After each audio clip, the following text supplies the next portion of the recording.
The Federal Highway Administration defines a guardrail as a safety barrier intended to shield a driver who has left the road. The American Traffic Safety Association says guardrails can reduce serious injuries up to 47% when they're installed correctly. But when they're not installed correctly, experts say they can turn from life-saving devices to killers on the road. Reporter Kristen Crowley reveals the extent of the problem and how little is being done to fix it.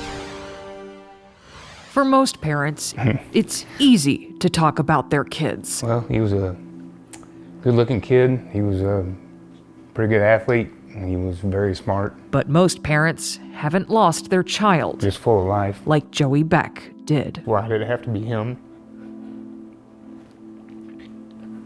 I would rather have been me.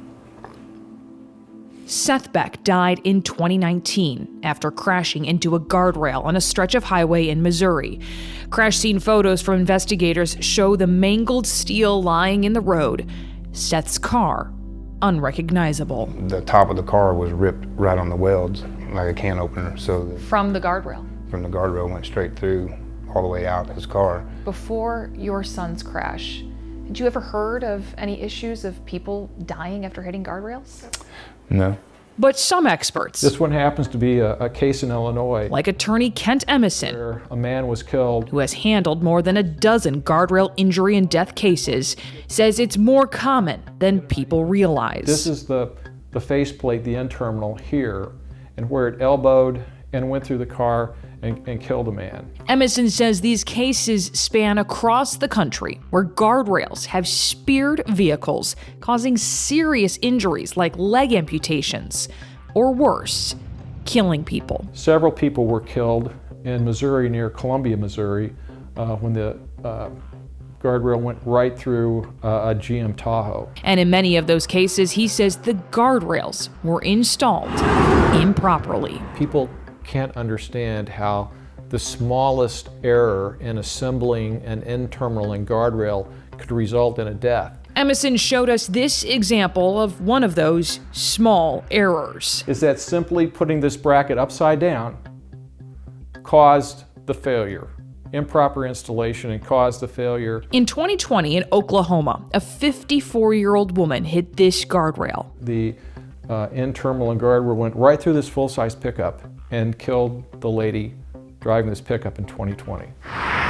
Emerson says any installation error could contribute to the guardrail locking up, turning the device into a spear. They need to understand the amount of technical finesse that goes into a guardrail design. Brian Kuhn is a crash reconstructionist who's inspected hundreds of guardrail crashes for attorneys and has a doctorate in engineering. He says he's seen dozens of crashes involving guardrails that people should have been able to walk away from, but instead, they were killed. The problem with installation of guardrail is it looks like nuts and bolts and you just assemble it, but it actually does require training. But the federal government does not require training and doesn't have standards for who can install or replace guardrails, saying that decision is up to the states. Private contractors and DOT workers often do the installation and repairs, but that's not always the case. This lawsuit, filed in Florida, alleges inmates repaired a damaged guardrail improperly, causing a man to lose his leg after he crashed into it. Is it safe to say that there are tens of thousands of guardrails on the roads right now that are misinstalled? At some level, yes. Could the federal government do something to make guardrails safer? Absolutely. Absolutely. They could require more inspections. They could require more testing. More inspections is exactly what a transportation research group urged the Federal Highway Administration to do, saying every guardrail should get a comprehensive in-service performance evaluation. That was back in 2014, and Emerson says that still hasn't happened. Until it does, he says deaths from improperly installed guardrails will continue. How well known do you think this issue is among most Americans? Almost no one is aware of it. But the DOTs, they know. They know. The manufacturers know. They know. The FHWA knows. They know. Absolutely. And now, Joey Beck knows just how catastrophic this device meant for safety can be. I always thought guardrails are there to protect you from your car rolling over here or going in the river. Now what do you think about them when you see guardrails? It's death.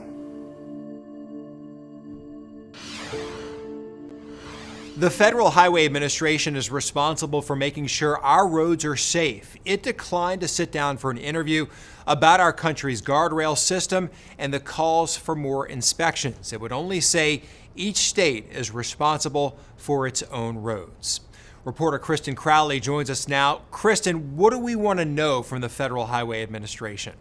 Well, Lee, to put it simply, we want to know why. Why doesn't it require states to train people to install guardrails? Why doesn't it require states to inspect guardrails after they are repaired or replaced to make sure the work was done properly?